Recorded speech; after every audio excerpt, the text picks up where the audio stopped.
আসসালামু আলাইকুম। বর্তমান বিজ্ঞানের যুগে পৃথিবীকে আমরা গোলক হিসেবে জানলেও পবিত্র কুরআন এই সম্পর্কে কি বলছে সেই ধারণা আমাদের নেই। পবিত্র কুরআনের বেশ কিছু আয়াত আমাদেরকে ভাবনায় ফেলে। আজ আমরা আলোচনা করব পবিত্র কুরআনে মহান আল্লাহ তাআলা পৃথিবীর বর্ণনা কিভাবে দিচ্ছেন এবং এর স্থিরতা ও সমতলতা নিয়ে। তো চলুন শুরু করা যাক। মহান আল্লাহ তাআলা সূরা আল গাশিয়ার 20 নম্বর আয়াতে সরাসরি প্রশ্ন করেছেন, আর তারা কি দেখে না পৃথিবীর দিকে কিভাবে তাকে সমতল করা হয়েছে? শুধু তাই নয়, সূরা আল জারিয়াতে আল্লাহ বলেছেন, আর জমিন তাকে আমি বিছিয়েছি, আমি কতই না সুন্দর সমতল প্রসারণকারী।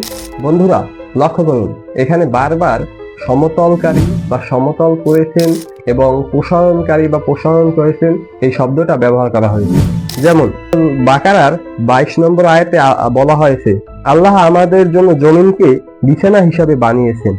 একজন মানুষ যখন বিছানা শব্দটা শোনে তখন তার মাথায় একটি কথাই আসবে, প্রশস্ত ও সমতল জায়গার ছবি ভেসে উঠবে। কুরআনের আরো অনেক আয়াতে আল্লাহ তাআলা পৃথিবীকে বিস্তৃত করেছেন, প্রসারণ করেছেন, এই সমস্ত আয়াত বলেছেন। সূরা আল শামস, শপথ জমিনের, আর সেটা যিনি বিছিয়েছেন তার। সূরা আল হিজর, আর পৃথিবী আমি সেটাকে বিছিয়ে দিয়েছি। সূরা নূহ, আল্লাহ তোমাদের জন্য জমিনকে করেছেন সম্প্রসারিত। সূরা নাবা, আমি কি জমিনকে তোমাদের জন্য শয্যা বানাইনি? সূরা কাফ, আর আমি পৃথিবীকে বিস্তৃত করেছি।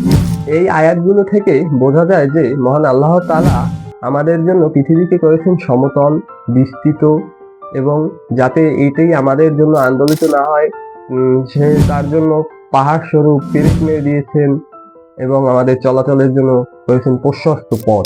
এখন আসা যাক পৃথিবীর গতি ও ঘূর্ণন নিয়ে।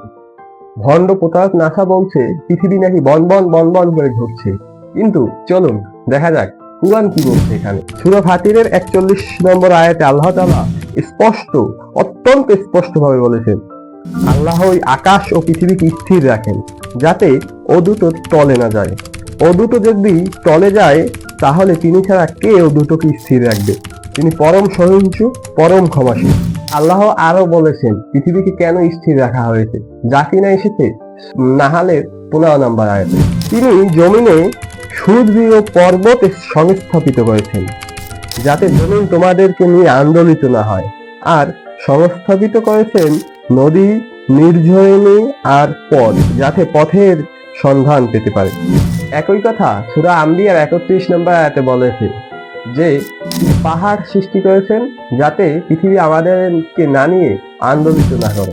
উপরের আয়াতগুলো থেকে আমরা জানতে পারি এবং বুঝতে পারি যে ভণ্ড প্রতারক নাসা আমাদেরকে যাই বুঝাক না কেন, মহান আল্লাহ তাআলা আমাদের পৃথিবীকে আমাদের জন্য করেছেন সমতল, বিস্তৃত এবং সম্প্রসারিত এক আবাসভূমি, এবং আমরা সকলে চেষ্টা করব পবিত্র কুরআন মেনে চলার জন্য। ভণ্ড প্রতারক নাসা ওরা আমাদেরকে দিয়ে কুফুরি করায়, আমরা কুফুরিতে না যাই। আজ এ পর্যন্তই, দেখা হবে আগামীতে। ধন্যবাদ সকলকে।